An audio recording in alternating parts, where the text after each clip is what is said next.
Bueno, hola a todos y todos. En esta clase vamos a hablar de qué es la genética, qué estudia, en qué se diferencia con la genómica y algunas de las cosas que se pueden hacer cuando se trabaja con DNA. Igual esta clase les puede servir para sacar ideas para su proyecto final. ¿Sale? Entonces voy a comenzar con un pequeño repaso. Esta gráfica, este dibujo ya lo hemos visto varias veces, en donde justo también ya revisé sus cuestionarios y han contestado como en general bastante bien. Y pues ya saben hasta este punto qué es el DNA, ¿no? Sabemos que el DNA es una cadena de nucleótidos, es una doble cadena de nucleótidos en forma de hélice. A veces esta cadena es tan larga que tiene que ser empaquetada para que entre en el núcleo de la célula, ¿no? En caso de las células eucariontes. Este DNA se empaqueta en forma de cromatina para pues precisamente que quepa en este pequeño espacio que es el núcleo. Y bueno, también habíamos dicho que la cromatina pues puede convertirse, puede tomar la forma de un cromosoma y esta forma se toma cuando ocurre la división celular, ¿no? Entonces, pues podemos decir justamente que el DNA está organizado en cromosomas, también está organizado en cromatina y que el cromosoma y la cromatina es el mismo material genético, pero en una diferente forma o en una diferente versión. Y entonces podemos hablar de qué es un genoma y qué es un gen. Un genoma es todo el DNA que posee un organismo, toda esta secuencia de letras ATCG que hay en un organismo y cada célula contiene una copia completa del genoma, ¿no? Supongamos que este es el DNA de un organismo, todo el genoma, más bien todo el DNA es su genoma. Y los genomas están compuestos por genes, ¿ok? Los genes son fragmentos de DNA del DNA total, ¿no? Son cachos de este DNA. Y también en su concepto, en su definición formal, es la unidad física y funcional básica de la herencia, ¿no?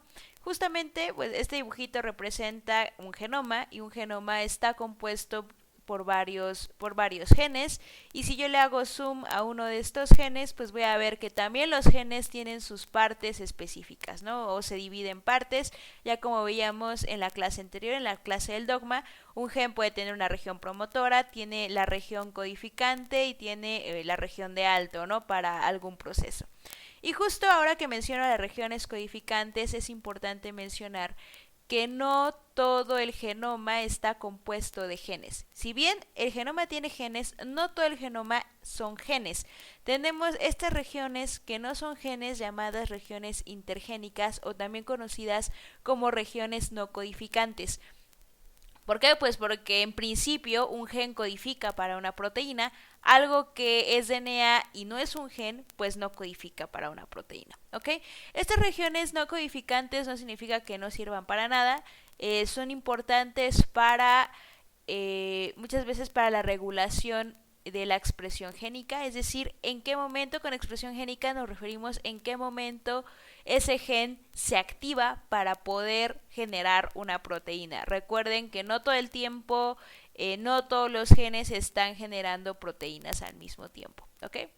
Entonces, teniendo esto en cuenta, podemos hablar de niveles de organización o diferentes modos de organización del DNA, ¿no? El DNA es una cadena de doble hélice. El DNA tiene genes, o sea, los genes están compuestos por DNA, que son cachos de esta cadena gigantesca. Existen las regiones intergénicas, que es DNA no codificante. Este DNA se puede compactar para dar lugar a la cromatina. La cromatina al mismo tiempo puede tomar la configuración de un cromosoma. Y bueno, aquí viene otra parte, una parte nueva, una parte importante, ¿no? Los eucariontes estamos conformados por muchos cromosomas o muchos cromosomas diferentes, ¿no? De manera que si el DNA de los eucariontes está organizado, todo el DNA de los eucariontes está organizado en cromosomas, entonces el conjunto de cromosomas pues va a dar lugar a el genoma, ¿no? Tomen en cuenta estos niveles de organización del DNA o estas diferentes formas en el que DNA se organiza. Los genes tienen DNA, las regiones intergénicas tienen DNA, los cromosomas tienen DNA, la cromatina tiene DNA, el genoma tiene DNA, etcétera, etcétera. ¿Qué quiero que tengan en cuenta? ¿En qué se diferencia un genoma y un gen? Y bueno, hablando de genes, pues podemos hablar ya de la ciencia que los estudia, que es la genética. La genética es el estudio de los genes y de la herencia, cómo es que estos genes se heredan de padres a hijos en los organismos, ¿no? Y aquí tenemos precisamente otra vez la famosa doble hélice del DNA y regiones específicas de esta cadena. Es un gen que va a codificar para una proteína que tiene una función específica, tal vez en un tejido, ¿no? Y lo mismo, el snapshot, si tengo un snapshot del conjunto de todos los cromosomas que hay en un organismo, a esto se le conoce como cariotipo, ¿no? Cariotipo es el conjunto completo de cromosomas de un individuo, que también es el genoma. Los cromosomas en general están representados de esta forma, con esta barrita, y cada una de estas barras sombreadas o más oscuras representan a un gen.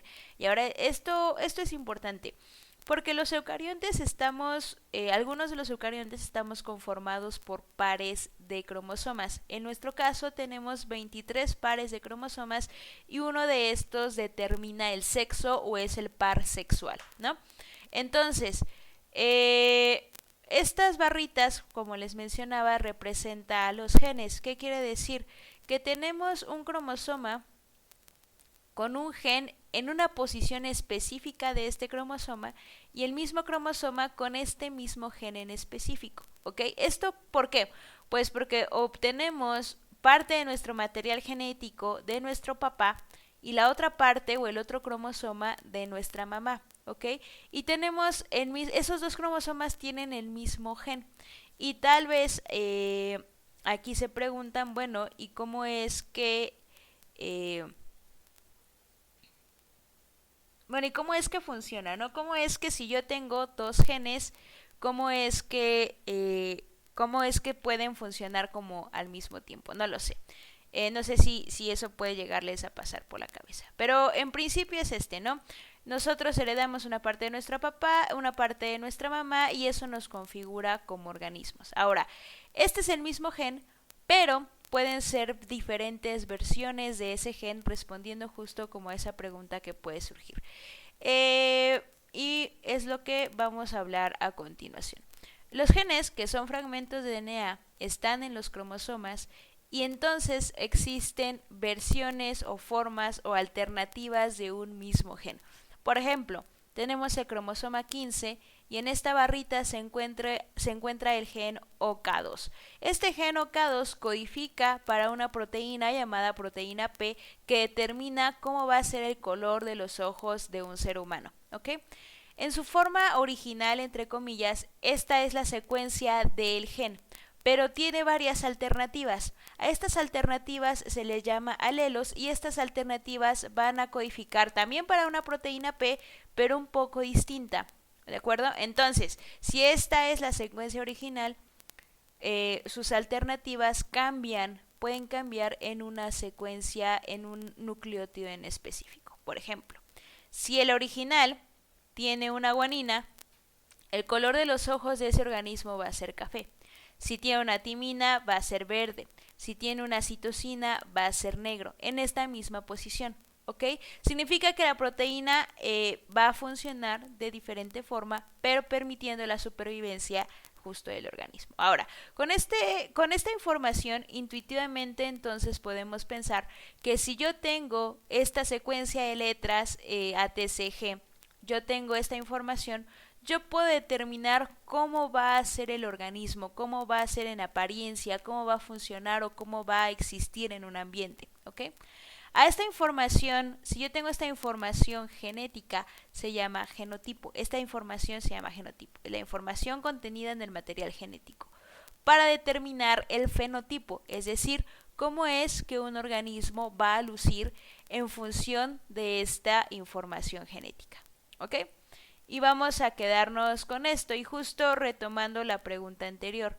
Ok, si en el cromosoma 15, que es existe un gen para determinar el color de ojos, pero resulta que mi papá tiene el gen original, el alelo original para los ojos cafés y mi mamá tiene el alelo para los ojos verdes, ¿cómo es que yo tengo ojos cafés y no un ojo de color café y un ojo verde? Pues porque al final soy la mezcla de ese material genético. Bueno, precisamente es algo de lo que estudia la genética como ciencia. ¿Cómo es que estos genes se heredan? Y resulta que hablando de alelos, tenemos alelos que se van a expresar sí o sí y son conocidos como alelos dominantes. Es decir, un alelo dominante se va a expresar no importa si está el otro alelo o la otra alternativa del gen. El alelo dominado es conocido como alelo recesivo, ¿de acuerdo? Y de esta forma funciona, no sé, creo que vieron un poquito de esto con Rafa, funciona con probabilidades, ¿no? ¿Qué probabilidad hay que cuando estas dos personas se reproduzcan, sus hijos tengan X o Y característica? Eso es lo que estudia al fin de cuentas la genética, ¿no? Y vamos a retomar justo el ejemplo de los ojos, ¿no? Tenemos el gen normal, el gen original, entre comillas, que codifica para la proteína P para ojos cafés, ¿no?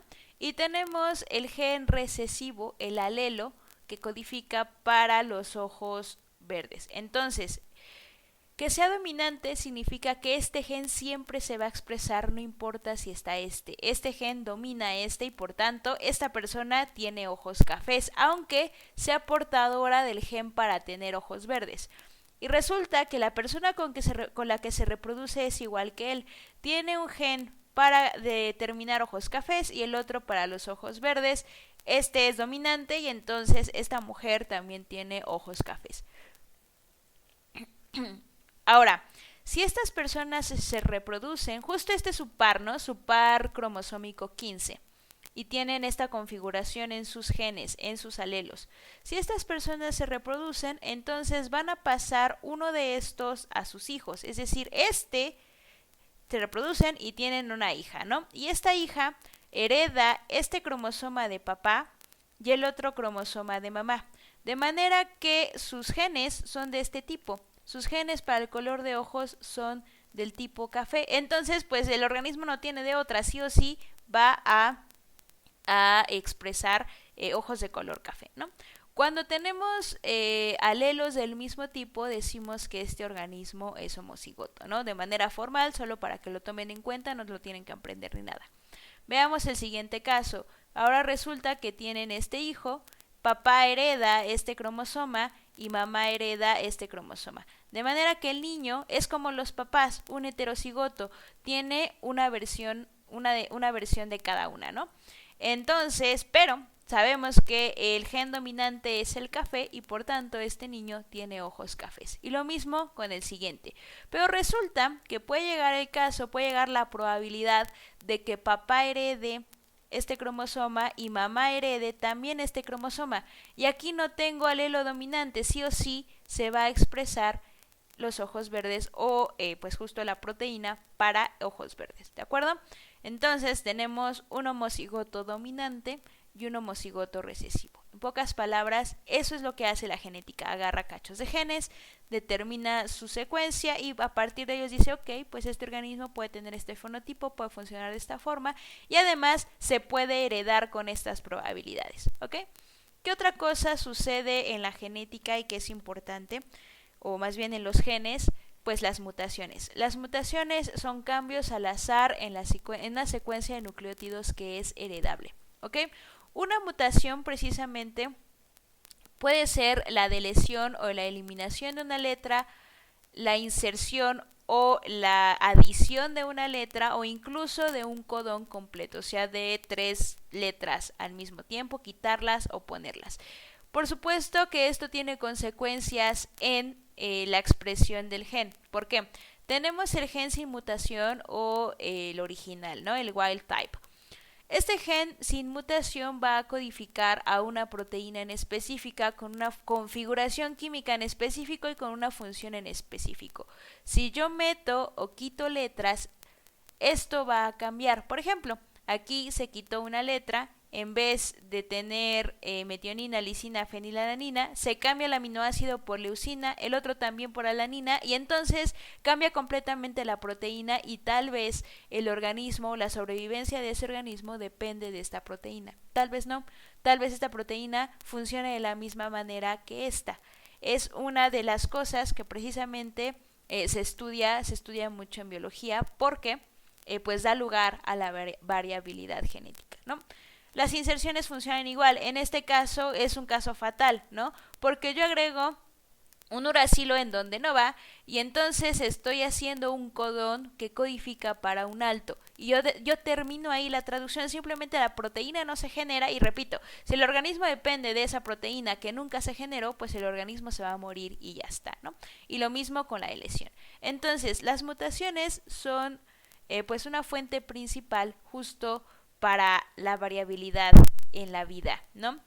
Luego voy a ahondar un poquito más en esto, en la parte de evolución. Ahora, ¿qué cosas pueden hacer las mutaciones? Pues las mutaciones sí o sí alteran a los genes porque van a alterar la proteína que van a codificar. Tenemos el caso de una enfermedad que es causada por una mutación en el gen F8 que se encuentra en el cromosoma X, ¿ok? La hemofilia es una enfermedad que produce hemorragias que se quedan siendo hemorragias hasta que se muera la persona. Es decir, una persona puede tener una pequeña cortadura y se va a desangrar por esa cortada debido a que el gen 8 codifica para factores de coagulación. Y si esta persona tiene mal ese gen no codifica para esta proteína que permite coagular la herida, ¿de acuerdo? Esta enfermedad pues fue muy común en el siglo XVIII en la realeza, precisamente porque la realeza en Europa se reproducían entre ellos, ¿no? Que el primo de Francia con el primo de Inglaterra, con el primo de Alemania y así sucesivamente, ¿no? Entonces, este proceso de reproducción entre familiares es conocido como endogamia. Cuando ocurre la endogamia, no hay variación en el DNA y además aumenta la probabilidad de que se expresen las mutaciones porque hay más genes recesivos, ¿de acuerdo? Ahora, supongamos precisamente que tenemos unos padres, un padre XY con cromosoma X sano y una madre XX con un cromosoma con esta mutación en el gen F8, ¿no? Pues lo mismo, este cromosoma X es heredado por mamá y el cromosoma Y es heredado por papá y sale un hijo sano. Este cromosoma X portador es heredado por mamá. Este cromosoma X es heredado por papá y entonces tengo una hija portadora. ¿Aquí qué ocurre? Aquí no se expresa la enfermedad porque el otro cromosoma X tiene un gen normal, un gen correcto, ¿no? Y entonces decimos que las mutaciones son recesivas. Si yo aquí tengo el gen normal, el que se expresa va a ser este gen, no va a ser el mutado. Pero ¿qué ocurre cuando justamente mamá hereda el cromosoma X y papá hereda el cromosoma Y? Esta persona, que es un hombre, no tiene otro cromosoma X que lo respalde, entonces sí o sí va a expresar este gen y entonces pues va a presentar la enfermedad llamada hemofilia. Y con una mujer normal, un cromosoma X heredado por papá y un cromosoma X heredado por mamá y pues no ocurre absolutamente nada, ¿no? Entonces, prácticamente las mutaciones conllevan alteraciones en los genes. Estas alteraciones en los genes pueden comprometer la supervivencia de un organismo, como es el caso de la hemofilia. Y aquí quiero hacer un paréntesis, porque una cosa es tener una enfermedad o un padecimiento por una mutación y otra por una alteración en el número de cromosomas, ¿ok? Una cosa es una mutación, una inserción, una eliminación de una letra en una secuencia de DNA, y otra cosa es cambiar el número de cromosomas en un determinado par, ¿ok? Nosotros de manera natural tenemos 2 cromosomas en cada posición, 2 en el 1, 2 en el 2, 2 en el 3, etcétera, etcétera. Y pueden ocurrir alteraciones en estos números llamados formalmente como aneuploidías. Y estas aneuploidías generalmente generan a los síndromes. Por ejemplo, la trisomía o tener 3 cromosomas en el par 21 en lugar de 2 genera el síndrome de Down, ¿de acuerdo? Quiero que tengan cuidado en esto, porque una cosa son las cosas generadas por mutación y otra cosa son los padecimientos, los síndromes generados por aneuploidías. Si de repente llegan a elegir algún gen o de más, pues tengan cuidado como en este sentido. Más que un gen, una enfermedad, ¿no? ¿Qué más generan las mutaciones? Precisamente lo que les mencionaba, pues la variabilidad genética. Prácticamente la teoría que tenemos de evolución es que el DNA ha mutado a través del tiempo desde que se originó la vida.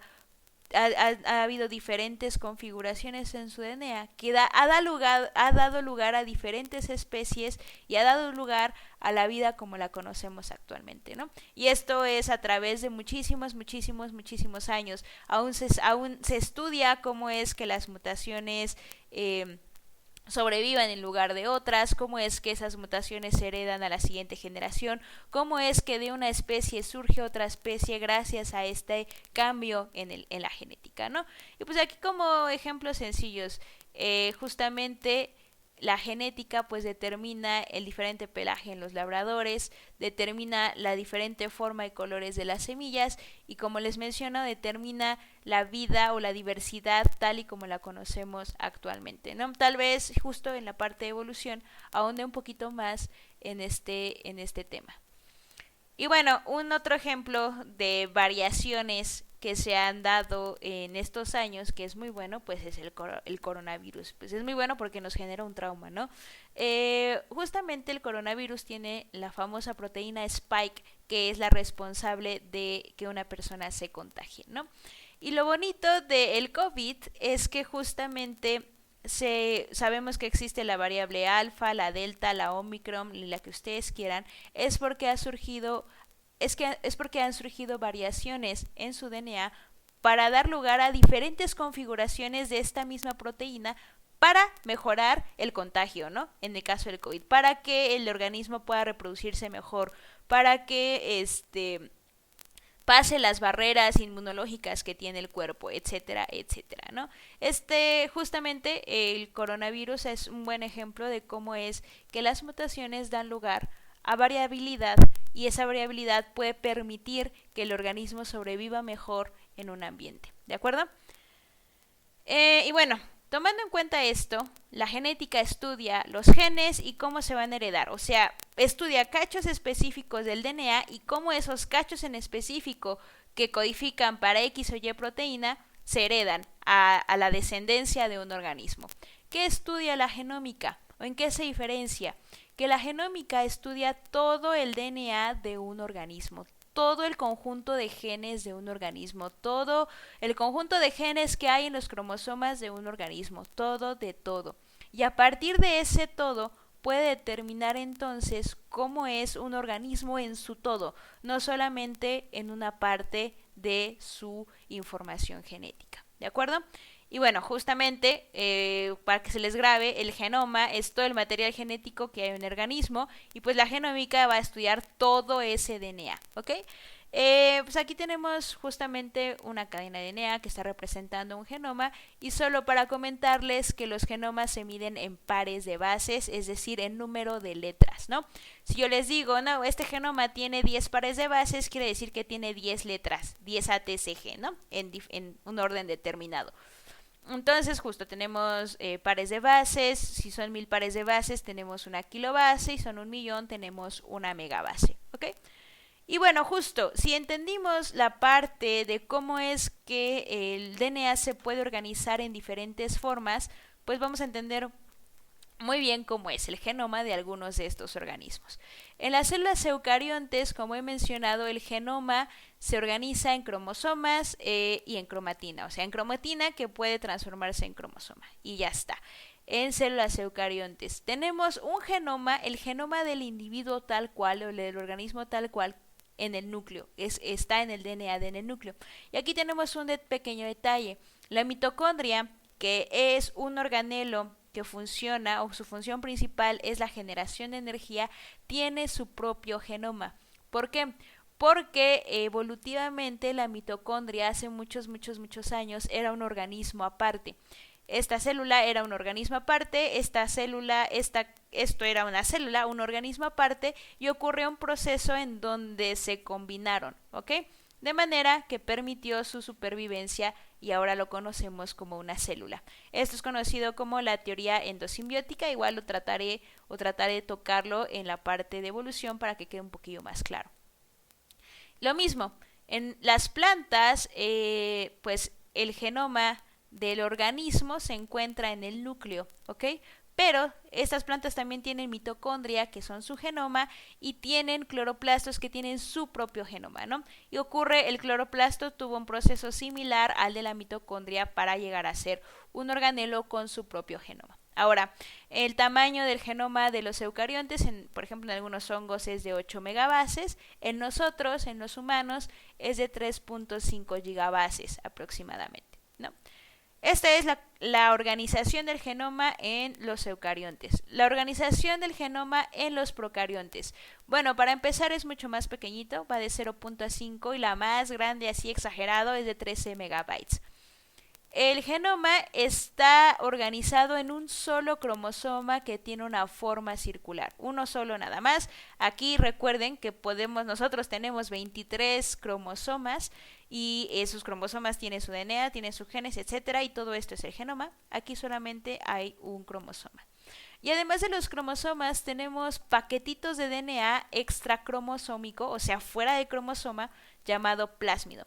Y esto es muy bonito de los procariontes porque justamente de esta forma ellos pasan DNA de un organismo a otro. Son paquetitos de DNA que pueden traer genes que codifiquen para una proteína en específico. Por ejemplo, la resistencia a antibióticos está en los plásmidos generalmente, o la resistencia a metales, en donde una célula procarionte pues tiene el DNA para resistir a antibióticos y lo empaqueta en un plásmido y pum, se lo pasa a otra célula. Esa célula, ese otro procarionte agarra ese paquetito de DNA, puede codificar ahora las proteínas para resistirse a antibiótico y si le gusta mucho lo puede asimilar en su propio cromosoma y que ya sea parte de esta célula, ¿no? Entonces, precisamente estos mecanismos pues hacen que sea muy distinto, ¿no? La forma en que se pasa el DNA entre otros organismos, los mecanismos de supervivencia, los mecanismos de evolución, etcétera, etcétera. Y por último, los virus, que no sabemos si están vivos o no están vivos, pero justo su tamaño es muy muy muy pequeñito, va de 5 a 50 kilobases y son muy buenos modelos de estudio precisamente porque es muy pequeñito su genoma. ¿Y a qué me refiero con esto? Pensemos en la replicación o en esta sacada de copia del DNA.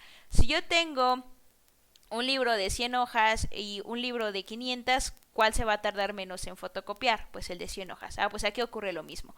Ocurre un proceso de replicación mucho más rápido. En la replicación es cuando pueden ocurrir unas mutaciones porque la polimerasa se puede equivocar al momento de poner nucleótidos y entonces yo puedo ver esas mutaciones reflejadas en una proteína, ¿no? Y puedo ver cómo este organismo está cambiando o está adaptándose en muy poco tiempo, tal cual lo hizo el coronavirus. O sea, en 2 años el coronavirus sacó 30,000 variantes y todas le permiten pues su supervivencia, ¿sale? Prácticamente es por eso que los virus pues son geniales para estudiar los procesos, algunos de estos procesos de evolución, algunos procesos de cambio. Pues por supuesto que tenemos muchísimo interés en ellos en términos epidemiológicos y precisamente de origen de la vida por estos mecanismos que son muy muy rápidos. Ahora, su genoma puede ser distinto, puede ser una cadena doble o una cadena sencilla de DNA o puede ser una cadena de RNA, ¿ok? Es muy pequeñito y bueno, recuerden que los virus no pueden replicar su propio DNA. Entonces necesitan la maquinaria de otro organismo para poder replicar, transcribir y traducir su DNA, ¿sale? Es por eso que son como tan interesantes. Ellos no pueden hacerlo por sí mismos, necesitan anclarse a otra célula, la célula de otro organismo para poder llevar a cabo pues todos estos procesos. Y por último, una pequeña aplicación de lo que se puede hacer en un estudio genómico, es decir, agarrando todo el DNA de un organismo.